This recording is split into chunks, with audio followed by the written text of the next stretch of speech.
That's great. It's Dandy Dan. I'm sorry about that. Hi, Dandies. Welcome to another episode of Braving Britain from the new office. As you can see, it's getting nerdier and nerdier by the minute, but I love it.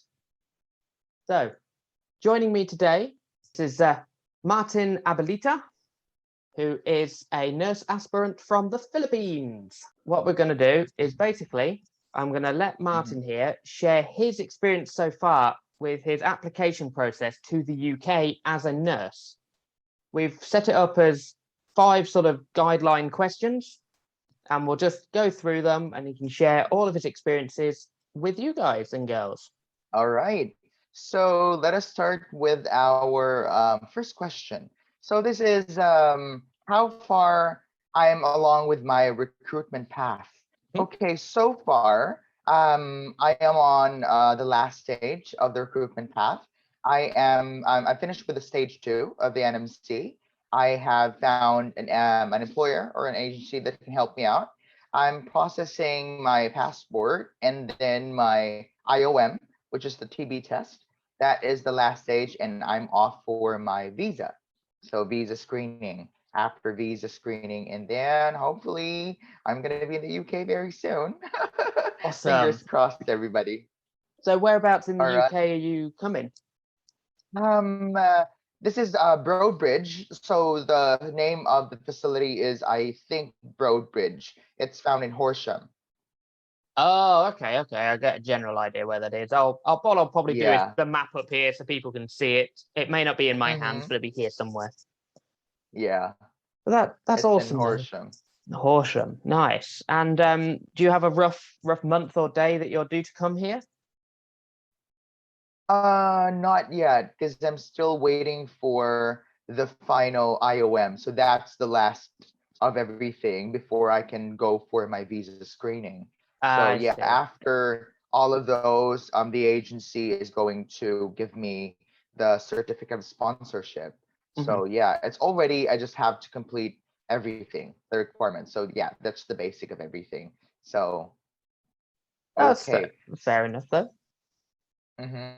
So how easy have you been finding this process? I mean, you're almost at the end, so how easy has it been? Well, after stage 1, the hardest for me was trying to complete everything, especially the exams. So after taking all the exams, everything would be a bit smooth sailing because you just have to process certain documents.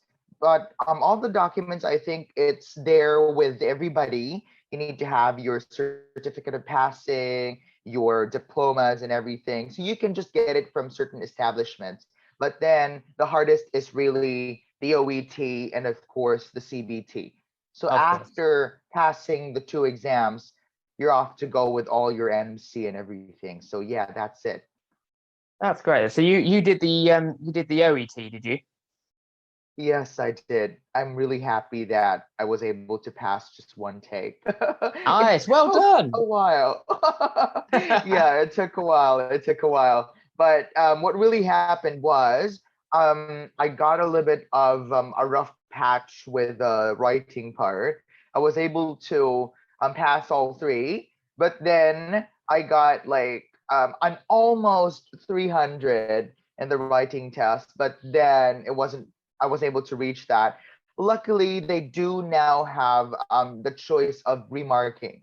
Yes. So yeah, I was really lucky that that part is now in with the NMC. So that's the thing I did. I would really advise everybody that if you are almost on the 300 benchmark for your writing or the 350 benchmark for your speaking, go for remarking.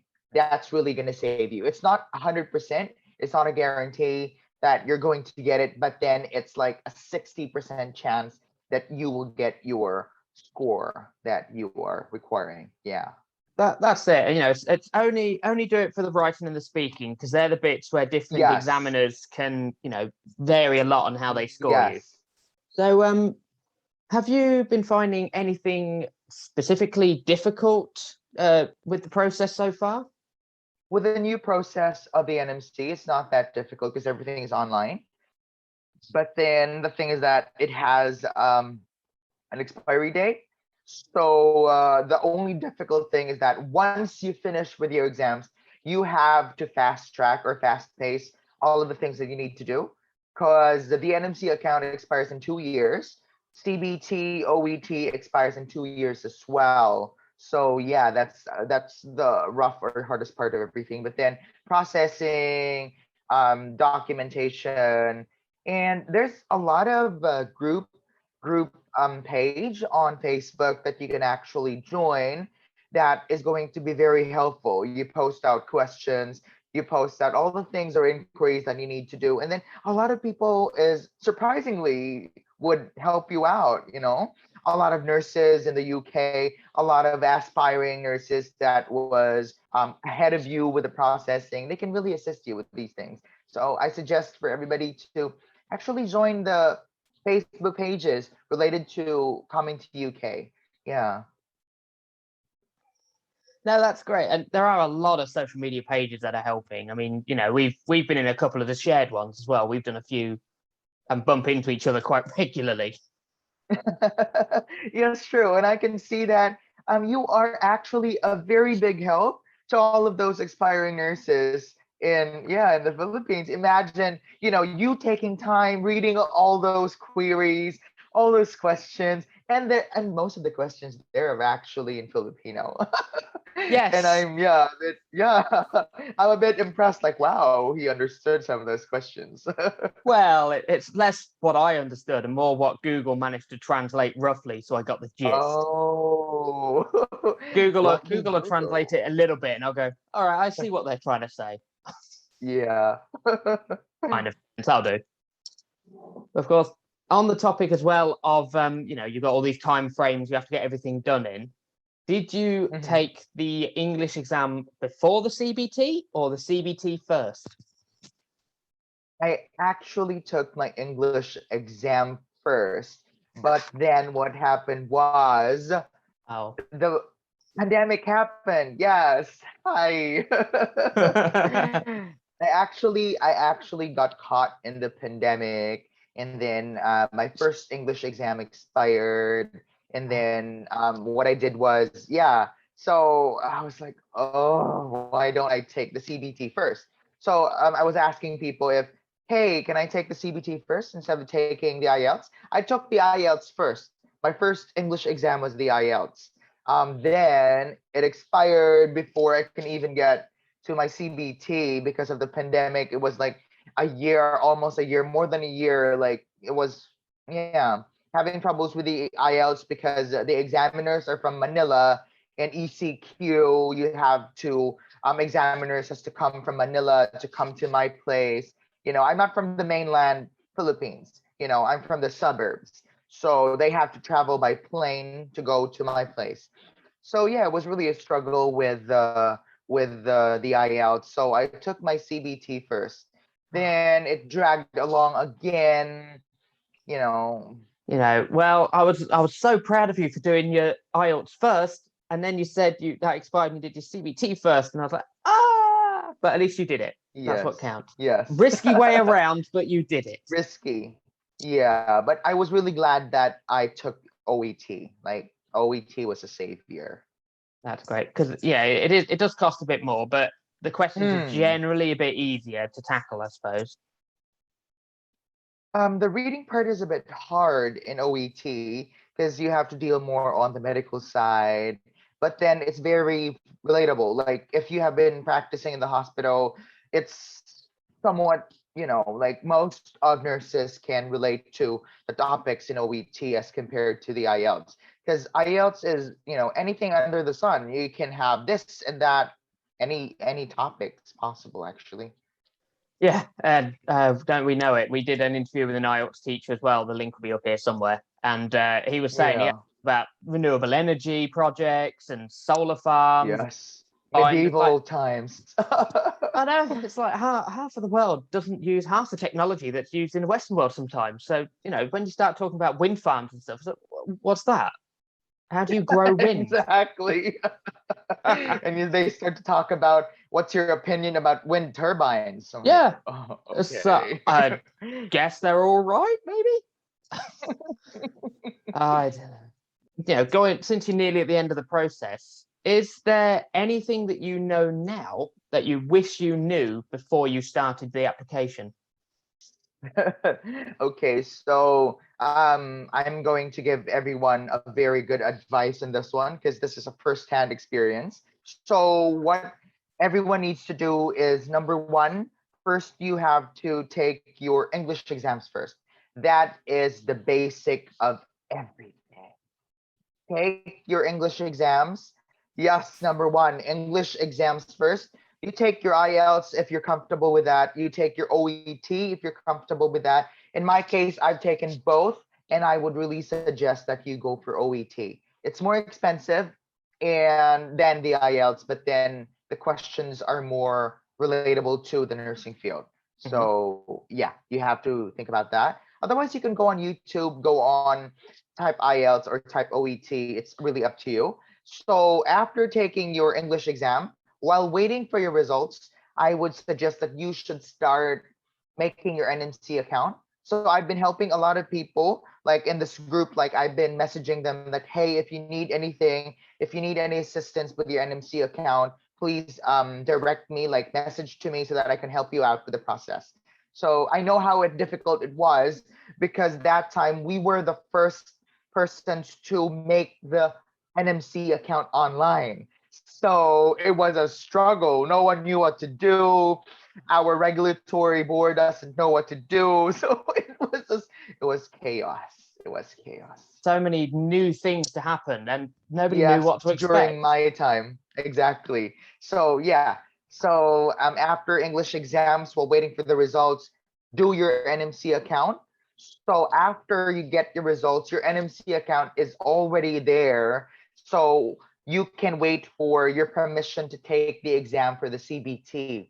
So it's usually the waiting time for the CBT ATT. So this is like the permission to take the exam from Pearson View, takes you about 2 weeks. So the releasing of the exam results is also 2 weeks. So while you're waiting, at least your NMC account is on process. So by the time you get results, hopefully you would get your permission to take the exam for Pearson View to take the CBT. So after taking your CBT, so that's the time you're going to wait for it to be reflected on your NMC account. So after reflection of the NMC account, you're going to start with your step 2 of your verification. So it is like that, isn't it? You got to be patient to get through everything you need to do. There's so much, and it at the start, I suppose, it is really daunting. Yes.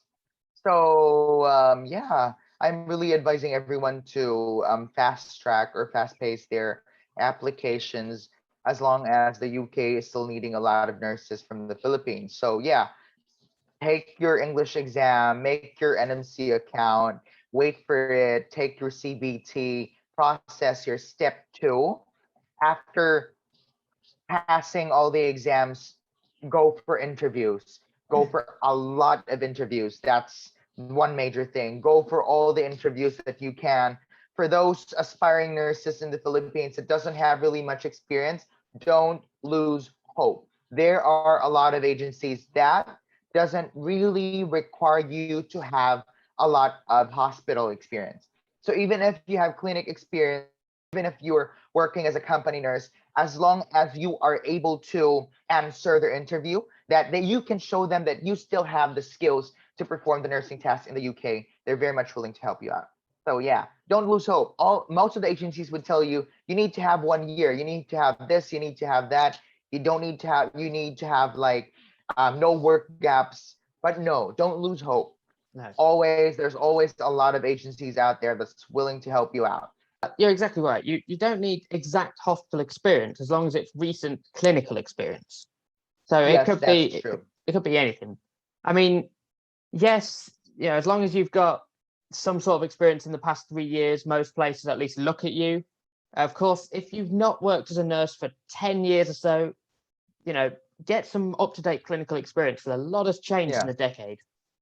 True. if you wait 10 years and decide, oh, I do want to be a nurse, take the time, get that experience again, and then start the process so you're actually up to date with what's going on.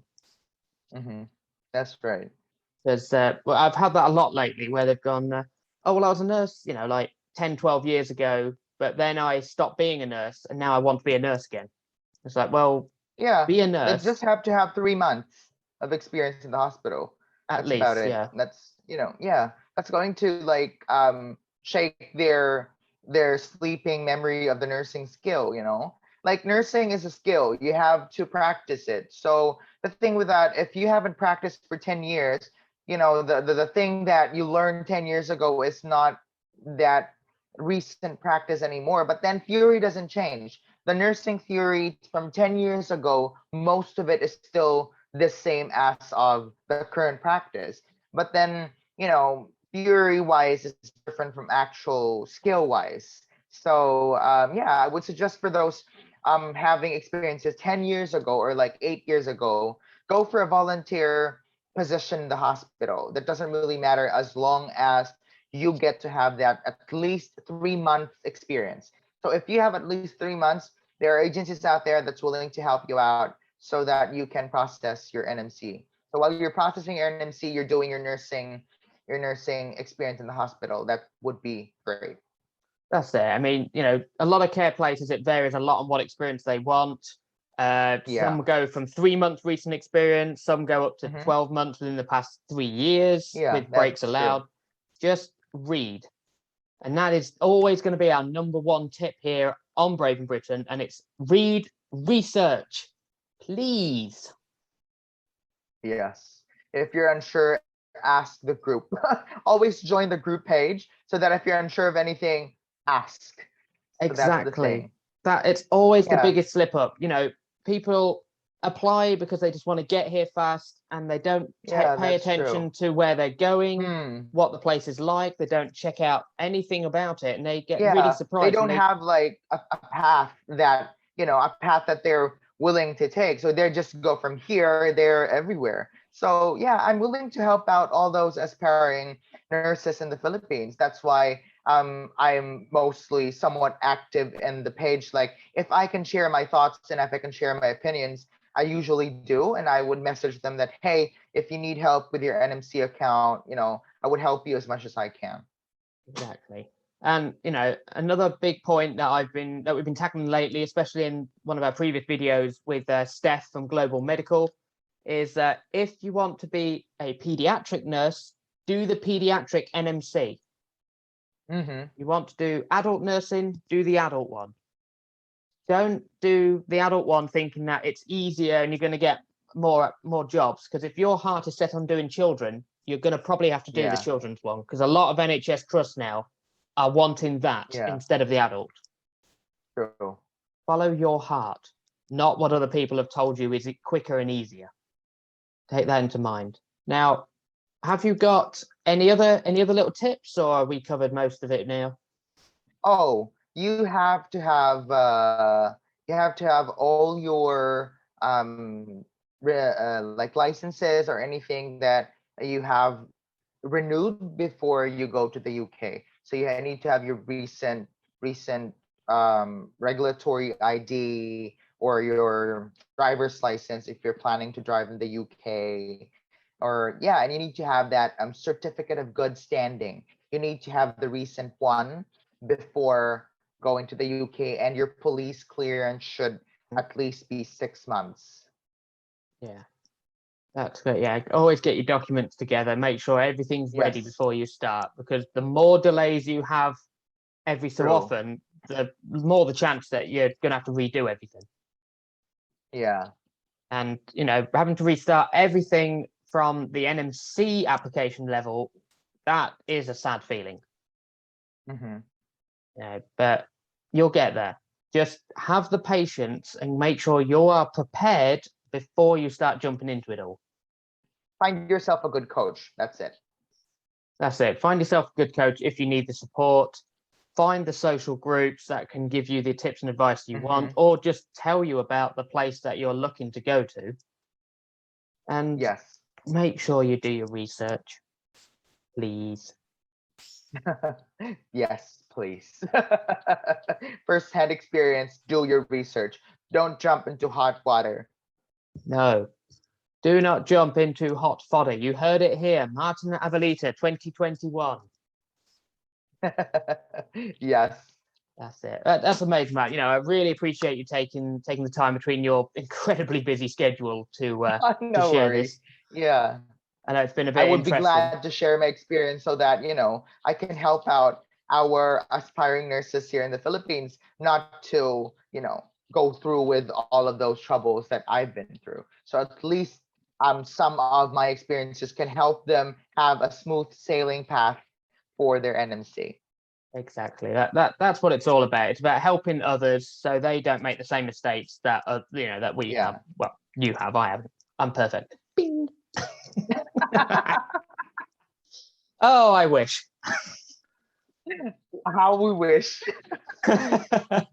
But that's it. And of course, if you do want to speak, more to Martin or ask some questions to myself, you can Yeah, always feel join. free. You can always message him, find him in the Brave in Britain Facebook group. I know you're there because I've seen you. Yes. You're always They lurking. can always message me through my messenger account on Facebook Yeah. if they want to ask anything about their NMC. My name is there. You can see it. It's Martin Abelita. You can always search that on Facebook and message me if you need any help with your NMC account. I'll be willing to answer your questions as much as I can. Yeah, and that's it. Failing that, you can always leave a comment on this video. And as I said, I really appreciate you taking that time to help us, Martin. And I hope I haven't worries. too much of your free time up. That's all right. I'm very glad to help out as much as I can. Thank you so much, Dandy Dan, for inviting me to this very nice conversation. I actually, yeah, it was very cool. Thank you. No worries. I hope to talk to you again in the future. Maybe we Yes. can get some more topics Yes, going. please do. Yes. Yeah, All no worries. right. Don't forget, So share we it can with all your friends. we can have another session after after my flight to the UK. And That'd be hope to see you awesome. guys there. Yeah, no, that'd be great. We'll have to have a catch up and do it live. Yeah, we can do another session after my OSCE, like after my skill exam. We can do another one and we can discuss topics about that. That'd be great. That would really be good. We can do that. We can follow the Yeah. story of Martin. Journey to the UK. To the center of his heart. Oh. Yeah. Well, you take it easy, Martin. Thank you so much. Quite a bit of editing to do, I'm sure. But yeah, you do have a great day. Thank you so much. no worries. You take care. All right. Thank you, everybody. Bye-bye. Bye, everyone. Ein. Go slower.